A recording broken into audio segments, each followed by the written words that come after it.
What's up, guys? Matt Taylor here. Been working a lot and just focusing on stuff, so I figured I'd take this time to sit down and talk to you about everything.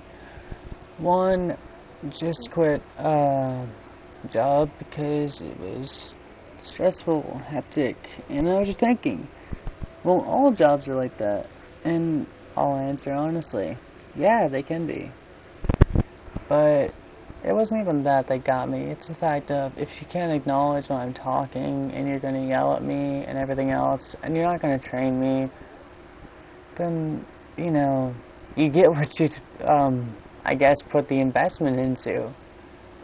But that's not what this video is about either. This video is about two things, Devil May Cry and talking, and I wanted to get this off my thing real quick. Devil May Cry 5 was great. What can I say about it that hasn't been said? Well, this. What about Devil May Cry Dance of Sparta?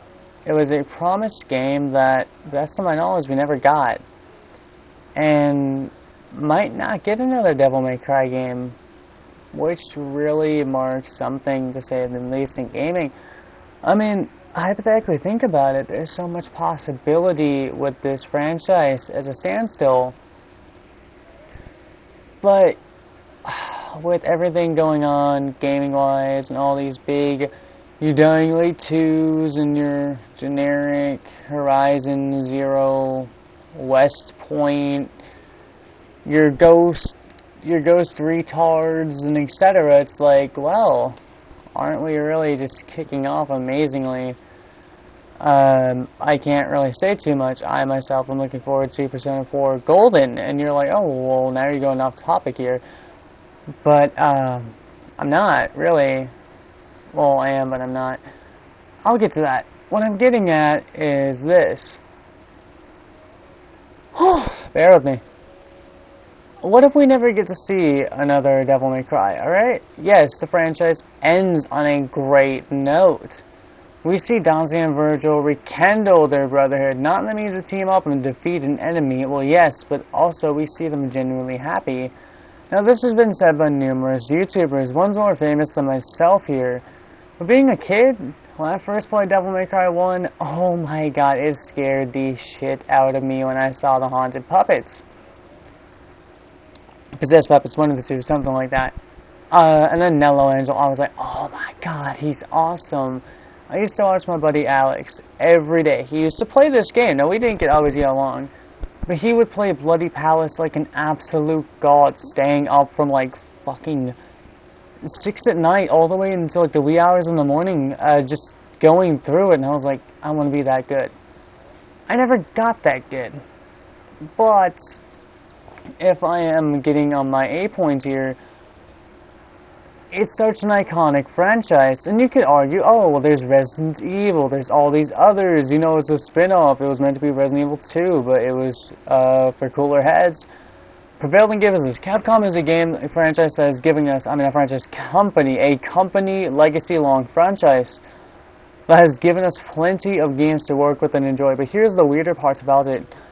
If you hypothetically take an interest, Devil May Cry set the basis for a lot of early 2000s rival characters and or enemies, with people like Nello Angelo being Dante's counterpart and then being revealed to be Virgil later on.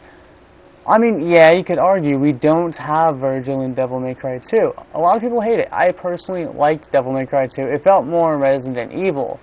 Now, I'm not saying Devil May Cry is a bad game. By all means, it's a game I would rate as a personal awesome favorite. You gave us, paved the way for God of War, paved the way for No More Heroes. It was a big stepping point in the hack and slash franchise.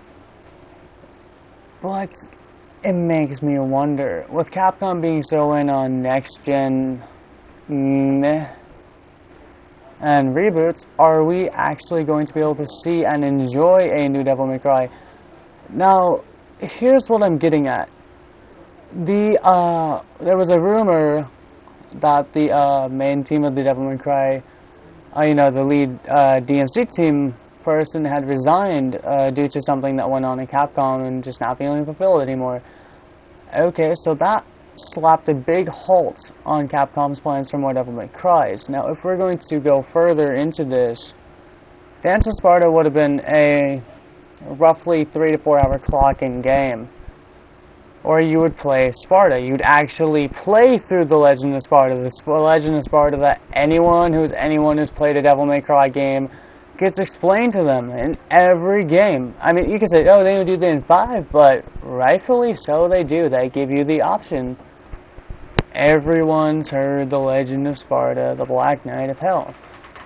Now, needless to say, if you're a baby boomer and you're not into gaming, you could be saying, well, this kid's just spewing nonsense over all this crud, he'd be productive, and I tell you, you're right, but that's not the case.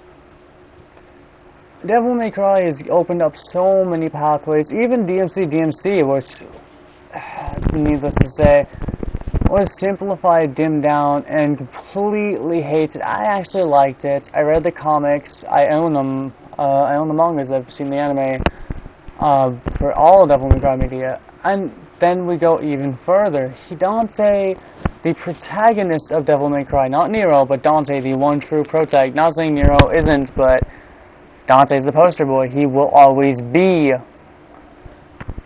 He was so larger than life that, fun fact, most people probably do or don't know. All Devil May Cry 3 designs were that of the Shin Megami Tensei game franchise artist, and he drew the Devil May Cry Devil Triggers for the 3rd installment. And not only that, but Dante is so larger than life that he honestly made it into Shin Megami Tensei 3, Lucifer's Calling, or Nocturne, depending upon where you are in the world. However, if we can take this into prime consideration, it makes you wonder, would Dance of Sparta have been worth the punch-in time of 3 to 4 hours? And also, just thinking about it hypothetically, would it have been worth it to continue? I myself would like to see more adventures, or just something to pave the further grounds of the Devil May Cry franchise.